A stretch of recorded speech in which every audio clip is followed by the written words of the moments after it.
I'm going to tell you about monsters. Not the kind under your bed. The kind sitting next to you right now. The kind you've already met and didn't even know it. You think you're safe because you're smart? That's exactly what they count on. The psychopath. Someone who can watch you cry and feel nothing. Worse, they're studying you, learning which buttons make the tears come faster. That person who swept you off your feet. They practice that on dozens before you. You're not special. You're useful. And when your usefulness runs out, you're discarded. No guilt, no second thoughts. While you're up at 3 a.m. wondering what you did wrong, they're sleeping like a baby. Probably next to someone new. Here's the messed up part. They're often successful. CEOs, surgeons, lawyers. Society rewards their coldness, calls it rational decision-making. What we're really rewarding is the absence of conscience. The Machiavellian. These ones are playing chess while you don't even know you're on the board. Every conversation has an agenda.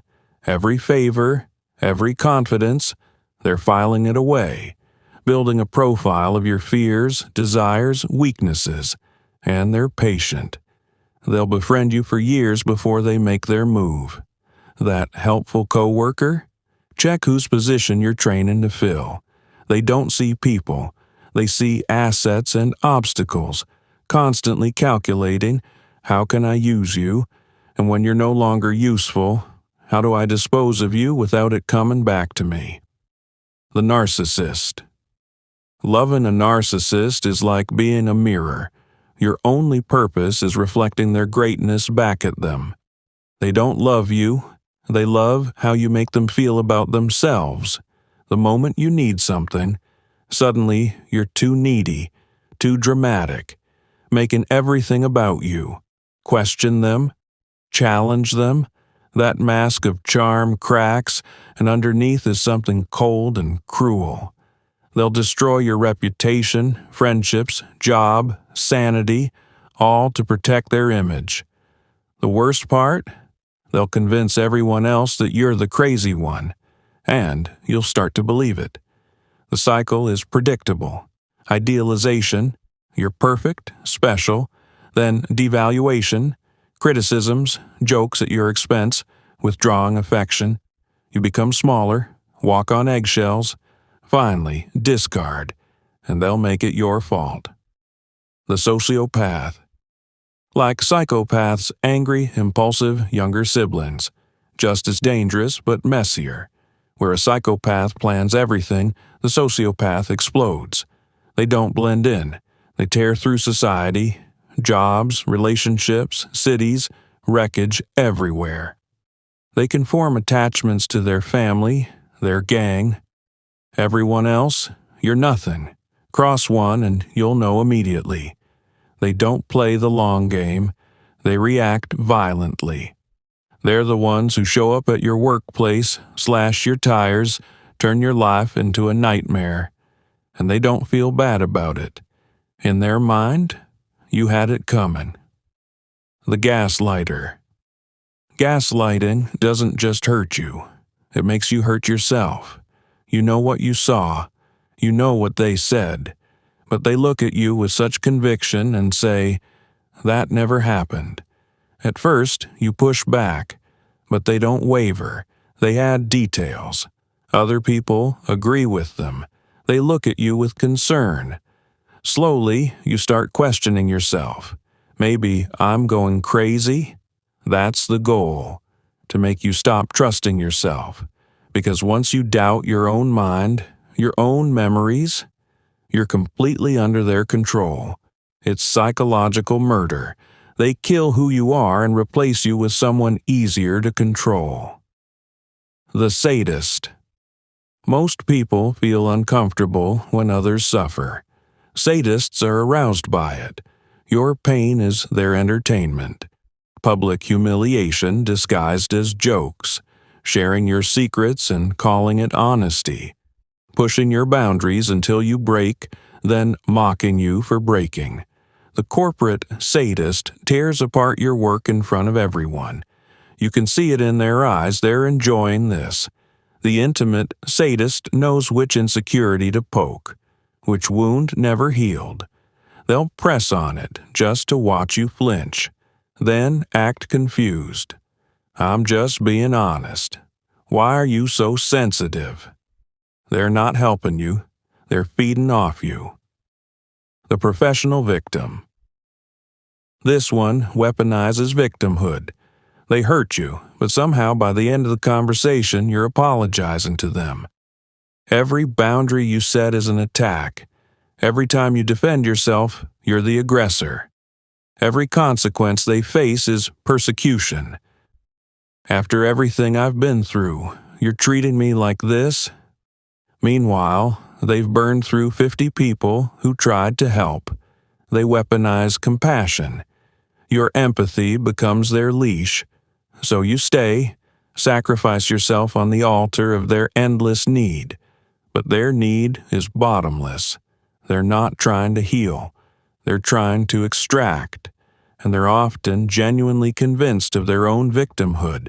You'll never get acknowledgement. Never get a real apology. In their story, they've done nothing wrong. Ever. The differences.